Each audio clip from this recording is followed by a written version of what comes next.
It looks like a storm is going to take the low road here across the southeastern states early next week, and actually have some moisture to work with because there's a fairly good southeasterly flow coming out of the tropics coming into this thing. So it looks like there could actually be a pretty good rain event Sunday night into Monday. And with a lot of moisture to work with, good overrunning situation, be kind of a chilly rain too. So, I mean, boy, we could use some rain. but As I yeah, think, we certainly do need the rain. I've got the drought monitor here, so there it is. So that's yeah. South Carolina's drought monitor, and So for our of course, from the listeners, coastal storm 2 weeks ago, the coastal yeah. areas got drenched, so they're not in drought anymore. But the rest of South Carolina is.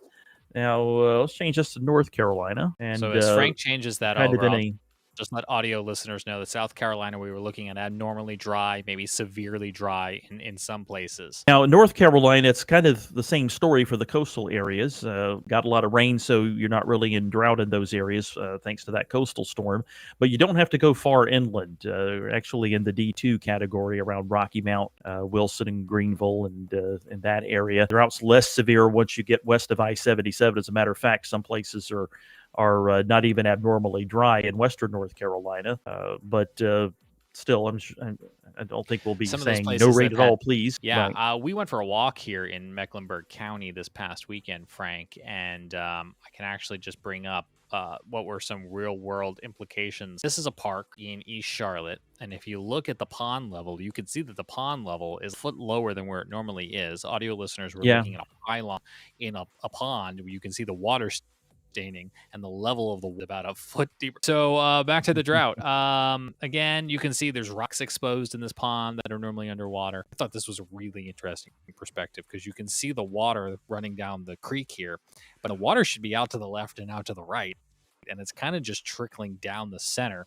And when you looked back down the creek, again, you can see where it should be a little bit further to the left, a little bit further to the right, a little bit higher up, maybe about a foot or so, been eroded and dug down, right? We're not missing 4 feet of water here. We're missing about a foot of water. But you can just see things that are exposed that are not normally exposed. And I was just saying work the other day, Frank, and I got to go back and look it up. A year ago, we had severe drought. And I know there were lakes and things. There were like old structure, old cars, and old trees are like we're starting to get exposed in some of these man-made lakes that are dammed up in the Carolinas. I fear like we're Yeah. on that road again. Right. Well, last year was absolutely bizarre, wacky in terms of rainfall because it got real dry, and then parts of the Carolinas started seeing some rain, and then Debbie. So yeah, it was feast or famine in 24.